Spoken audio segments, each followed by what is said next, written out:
Hi, welcome to Top Whistle, the Irish Whistle Review Show. I'm your host, David Cartmell. On this episode, we are reviewing the Tony Dixon DX204 heavy brass whistle. It is a whistle that's made by Tony Dixon of Devonshire, England, and this whistle is particularly aimed for professional players. It's made from brass, and as the name suggests, it's quite heavy to hold, because if you look at the cylindrical ball, it's quite thick, in a similar manner to that of the Sim whistle, which I did review in a previous episode. It's tunable if you wish to achieve concert pitch by adjusting the whistle head, and the whistle itself will cost you around £66.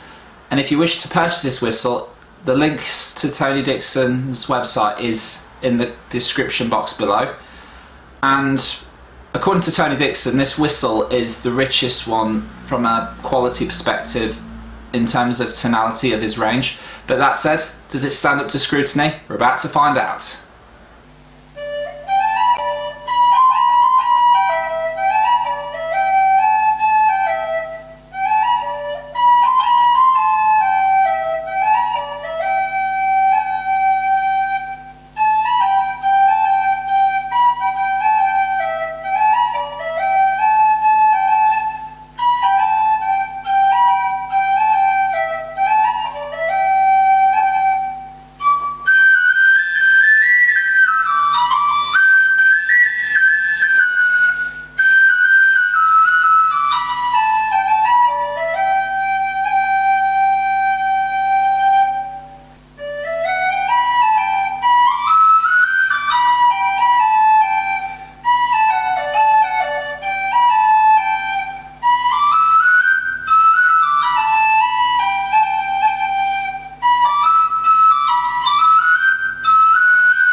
After playing this whistle, the good points about this whistle is that the tone is very rich, warm and crisp, clear in the octaves, which is great.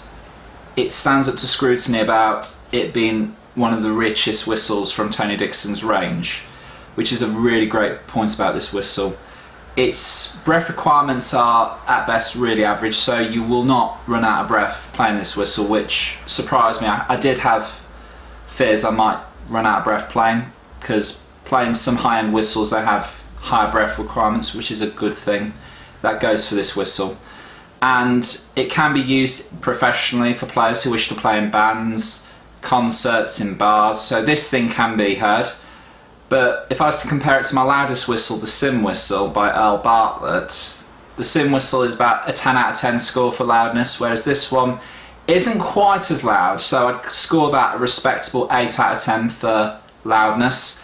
And a good thing about this whistle, because of the handling alone, I'd even consider recommending this, believe it or not, for novice players, because if you're one of these novice players who thinks, I want to get my first Irish whistle and I'm willing to spend a little extra money for quality, then I definitely would recommend this whistle, because this whistle is about £66. It's not like other whistles that I have purchased and played that cost a few hundred, so I would seriously recommend you to consider this whistle. And if I was to move on now to a bad point about this whistle, is it's definitely not an outdoor busking whistle, because I had difficulties with the wind, so when it's in a windy environment this thing struggles to play, and you will need to warm this up from time to time. So those would be the only two bad points I'd say about this whistle.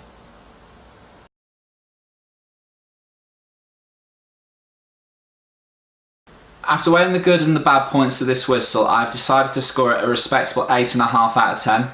For something at the value of £66 compared to other high quality whistles at higher prices on the market, you get more than your money's worth for this whistle at what is by comparison a bargain price.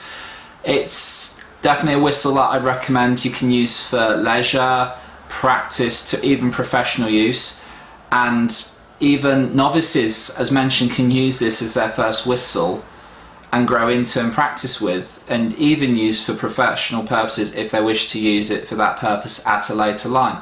So based on all that, I think a respectable 8.5 out of 10 is reasonable, and I do hope that you've enjoyed watching this show as much as I've enjoyed making it. If you wish to watch more episodes, please do hit the subscribe button, and if you want me to review a whistle of your choice, please leave a comment in the comment box below, and I look forward to seeing you all again soon. Goodbye.